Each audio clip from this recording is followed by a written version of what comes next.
É psicóloga, educadora parental, possui cursos e capacitações de terapia relacional sistêmica, especialização em arte-terapia, orientação profissional, terapia de casal e família, gestalt-terapia, ludoterapia e diversos outros cursos em Vitória, no Brasil e até nos Estados Unidos. Acredita que a carreira do terapeuta deve estar baseada em um tripé: a formação continuada, a supervisão do seu trabalho e a própria terapia. Com vocês, Eli Tavares. Bom, gente, então nós estamos aqui com a psicóloga Eli Tavares e hoje nós vamos falar sobre algumas demandas que aparecem, né, no consultório e sobre várias outras coisas. Na verdade, a gente nem sabe o que vai acontecer ainda, né, Eli? A gente não tem como prever o breve futuro que acontecerá, mas o bate-papo vai começar em torno disso. E eu queria saber de você, Eli, quais são as principais demandas atualmente, né? Que eu acho que isso também vai mudando com o passar do tempo, a sociedade vai se transformando. Sim. E essas coisas são mutáveis. Sim. Mas assim, hoje em dia, qual é a maior demanda que aparece para você no consultório? E você também tem uma conversa com colegas, né, de profissão. O que está mais em alta, assim? Sim. Então, Aline, é importante a gente entender que cada contexto cultural produz o seu próprio sintoma. E hoje, na minha prática clínica, eu percebo que as pessoas procuram muito quando já existe um sintoma instalado. E o que é muito recorrente hoje são sintomas do transtorno de ansiedade, que é o quê? Ataque cardíaco, sudorese. As pessoas têm a sensação que elas estão tendo um ataque cardíaco. Então, muitas vezes, quando a pessoa chega ao consultório do psicólogo, ela já passou por outros especialistas. Nesse caso, na maioria das vezes, a pessoa já foi ao cardiologista e já fez uma série de exames. E aí, detectou que não há nenhum problema físico. Faz aqueles exames cardiológicos e tal. E aí, o cardiologista fala, olha, fulano, você não tem nada orgânico, não tem nada físico. Provavelmente é uma questão emocional. E aí pede para procurar um psiquiatra, pede para procurar um psicólogo. E aí quando a pessoa chega até mim, ela quer tratar esse sintoma. E o que acontece? Na psicoterapia, a gente não trabalha necessariamente com esse foco no sintoma, a gente trabalha com foco na pessoa como um todo. Agora é importante a gente entender que o que atormenta e traz a pessoa até o consultório é o sintoma. Ela não tem muita consciência do que aconteceu na vida dela para ela elaborar esse tipo de sintoma, essas crises de ansiedade. E é muito grave, porque as pessoas que desenvolvem o transtorno de ansiedade, às vezes têm várias crises durante um dia só. E aí, imagina você ter várias sensações de morte no mesmo dia. Então é muito grave e a gente precisa dar muita atenção. Então, normalmente, quando isso acontece, eu preciso também encaminhar essa pessoa para o psiquiatra. Porque o que acontece? O psiquiatra, ele vai trabalhar o sintoma, sim. Porque a pessoa precisa se estabilizar para seguir com a vida dela, ser um ser humano produtivo, né? Ele precisa trabalhar, precisa dar conta das demandas de casa, da família, e aí, tendo tantos sintomas, isso não é possível. O psiquiatra receita um medicamento específico e a pessoa vai voltando ao seu padrão de funcionamento normal, digamos assim. Só que esse trabalho, a gente não pode focar só no sintoma, porque o sintoma é só a ponta do iceberg. Né? A gente precisa focar na pessoa. E na psicoterapia, a pessoa começa a fazer uma caminhada em direção a ela mesma, em direção ao autoconhecimento. Quando a pessoa chega na psicoterapia, essa consciência de si é muito baixa, né? Normalmente as pessoas não têm muita consciência do que motivam as suas ações, do que está causando aquele sintoma específico. Então, na psicoterapia, à medida que ela conversa, ela fala, é muito comum as pessoas chegarem e começarem a falar do sintoma. E aí depois, no decorrer das sessões, ela fala, nossa, mas falei de tanta coisa, né? E nessas últimas semanas eu não senti mais nada. E aí eu comecei a vir aqui por conta daquele negócio que eu tava sentindo, né? Achava que eu ia morrer e agora eu tô aqui falando desses outros assuntos e eu já não acho mais que eu vou morrer. E a mágica da terapia acontece. Exatamente, você falou tudo. É a mágica da terapia. Porque tudo, na minha percepção, está ligada ao autoconhecimento, porque à medida que você se conhece, e a psicoterapia promove isso, o autoconhecimento, à medida que você fala de você, fala das suas questões, fala da sua relação com o outro, com a vida, você aprende a se conectar com você. Você aprende a ter uma consciência maior de você. E à medida que você tem uma consciência maior de você, de tudo aquilo que acontece e da forma como você toma as suas decisões, é mais ou menos assim que funciona. Quanto maior o seu nível de consciência, quanto maior o seu autoconhecimento, mais você se responsabiliza e menos você sente culpa e menos você culpa o outro pelas coisas que acontecem na sua vida. Você se vê como o promotor da sua vida. Você assume as rédeas, você para de projetar no outro questões que são suas. Você para de projetar no outro a responsabilidade por decisões que você toma, por coisas boas e ruins que acontecem na sua vida. Então, é mais ou menos essa dinâmica. E eu até costumo fazer assim uma analogia que a psicoterapia é muito fantástica, assim, né? Eu sou suspeita para falar porque eu sou psicóloga e eu vivo também a psicoterapia porque eu faço terapia, né, já há mais de 10 anos e eu percebo quanto que isso é produtivo na minha vida. Então eu faço mais ou menos uma analogia assim: quando a pessoa chega no consultório, é como se fosse uma plantinha. Sabe uma plantinha que tá murchinha lá no escurinho, no cantinho, e ela tá quase definhando, morrendo? O que a plantinha precisa para ela crescer e se desenvolver? Ela precisa de sol, ela precisa de água, ela precisa de adubo. E quando a pessoa chega no consultório, é mais ou menos isso. O terapeuta é como se fosse um pouquinho do sol, um pouquinho do adubo, um pouquinho da água, porque o terapeuta, ele não faz pela pessoa, ele facilita o desenvolvimento da pessoa. Assim como, por exemplo, o sol, a água, o adubo facilita o crescimento da planta. Quem cresce é a planta, né? Então, na psicoterapia, à medida que você tem essa consciência de você, você aprende a se responsabilizar, você entende quais são as suas motivações, você caminha em direção a você mesmo. Bom, é muito interessante você falar isso, porque uma das coisas que eu iria te perguntar é assim, como que você encara essa resistência que as pessoas têm muitas vezes de procurar uma terapia. A gente percebe que isso ainda é muito presente na nossa sociedade, assim... indicar uma terapia a alguém é quase um xingamento, assim, é bastante pejorativo, né? Ou então falar que alguém tá fazendo terapia, né? A fulano tá até fazendo terapia, entendeu? Então, vai fazer uma terapia, menina. Sabe? Isso é o estigma que a palavra carrega, né? E não só a palavra, mas que a saúde mental como um todo carrega. Né? É um estigma. Então, assim, muitas vezes eu encaro, quando eu percebo, dentro do próprio processo terapêutico, a pessoa chega já com uma dificuldade de se envolver com a própria terapia.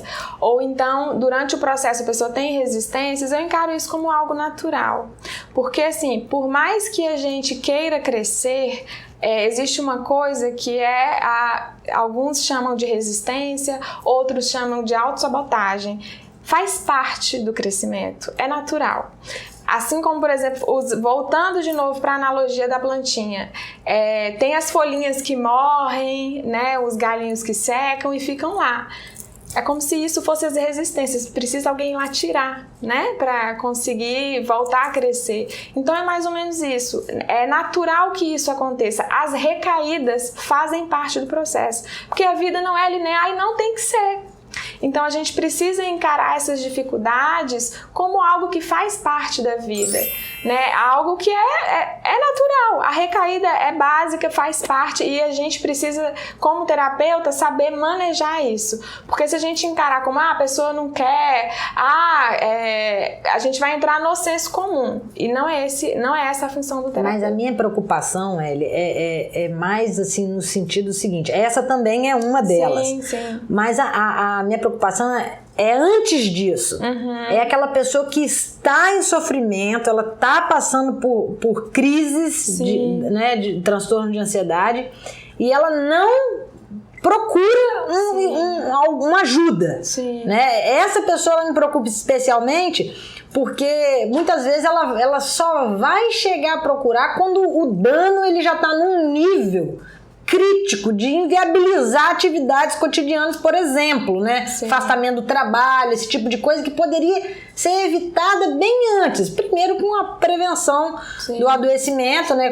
A gente tem várias formas de se fazer isso. Eu queria que você comentasse um pouquinho sobre prevenção, né, do adoecimento.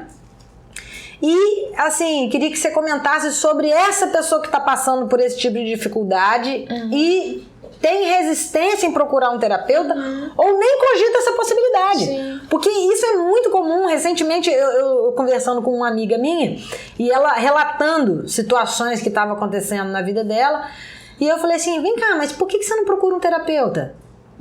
Ah, porque eu tô sem dinheiro. Eu falei, mentira. Não tá, não. Você compra uma blusa, mas não vai no terapeuta.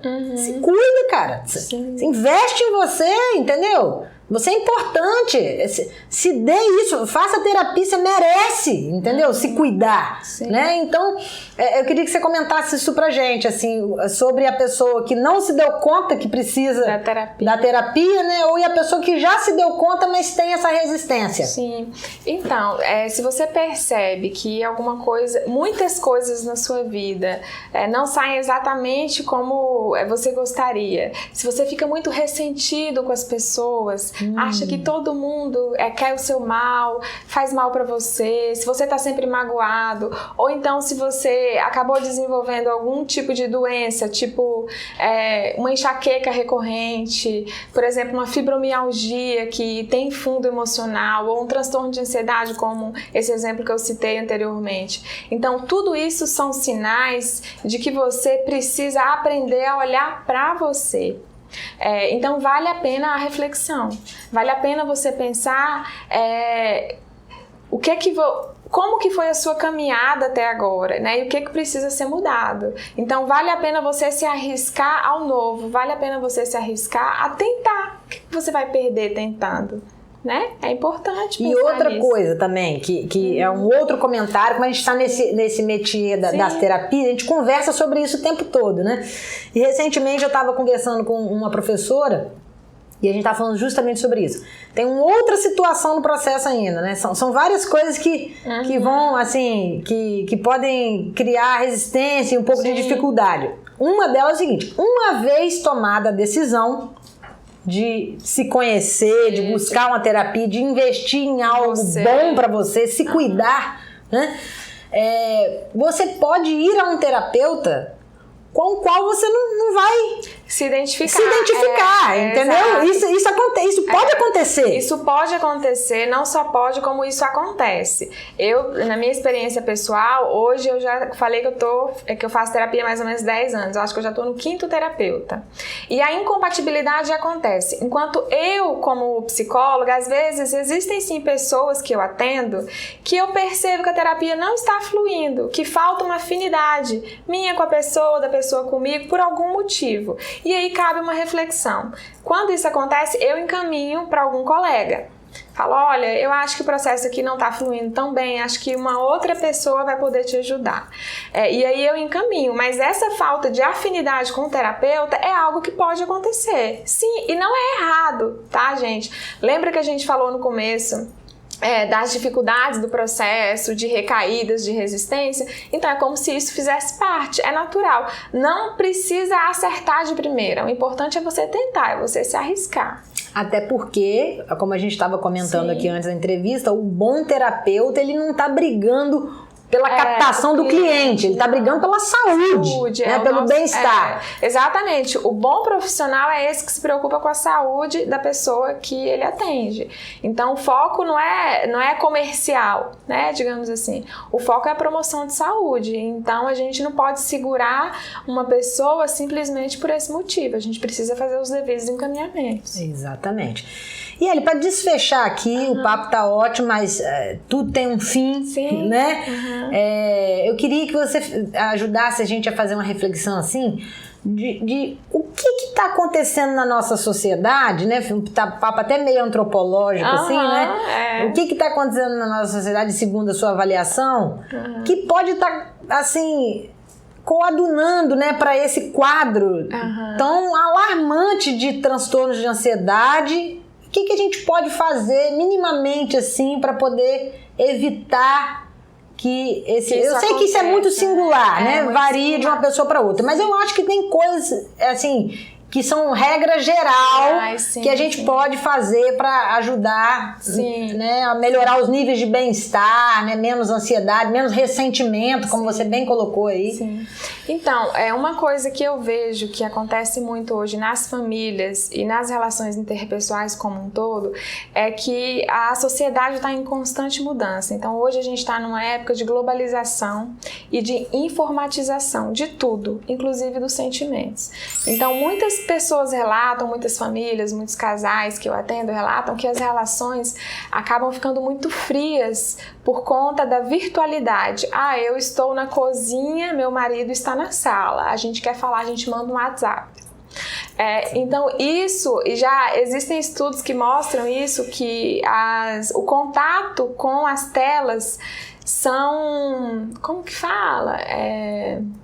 Lembrei, fatores de risco para o desenvolvimento de transtorno de ansiedade, para o desenvolvimento de depressão. Então é a gente aprender a valorizar isso que a gente está fazendo agora, o contato pessoal. Lembrar quem que é aquela pessoa na sua vida. Então, se seu marido ou seu filho, ou enfim, alguém ali da sua família que você convive diariamente, está na sala e você está na cozinha e você precisa falar com ele, para que mandar um WhatsApp? Né? Não seria bom ir lá, dar um abraço, conversar, pedir pessoalmente no tete-a-tete, mostrar o seu sentimento, ao invés de mandar a carinha com coraçõezinhos, ir lá e dar um abraço e dar um beijo e mostrar o seu coração de forma sentimental e de forma, não simplesmente de forma real, é de forma física. Humana, porque é exatamente isso. O que as pessoas precisam e o que é do humano, desde que a gente nasce, o que a gente mais precisa, e já existem estudos que comprovam isso, é do contato físico. O bebê, por exemplo, quando nasce, ele precisa do toque para ele se desenvolver. Exatamente, ele precisa do toque, do afeto, e o toque em forma de afeto. Né? Então o bebê precisa ser tocado, precisa ser estimulado para ele ter um desenvolvimento afetivo e neurológico adequado. Então, assim, a gente se atentar para a forma como a gente tem, inclusive, demonstrado os nossos sentimentos para os nossos companheiros, para os nossos amigos, para os nossos filhos, para os nossos familiares. Vamos tentar usar um pouco menos as telas e lembrar desse contato físico. Eu não quero dizer contato real, porque a tela você mostra também assim, é real, eu tô mostrando ali meu coraçãozinho, mas eu quero dizer assim, o que você precisa é de um toque, é pegar na pessoa, dar um abraço, dar um beijo no rosto, enfim, é demonstrar esse afeto fisicamente. Bom, gente, então nós estivemos hoje aqui com a psicóloga Eli Tavares, e não esqueça de comentar aí se você já teve uma situação, se um amigo seu, alguma coisa, comentar, deixar um comentário aí pra nós, né, e curtir, compartilhar e se inscrever no canal com todo respeito, e até a próxima. Indicar uma terapia a alguém é quase um xingamento, assim, é bastante pejorativo, né? Ou então falar que alguém tá fazendo terapia, né? Fulano tá até fazendo terapia, entendeu? Então, vai fazer uma terapia, menino, sabe? Isso aí... o estigma que a palavra carrega, né? E não só a palavra, mas que a saúde mental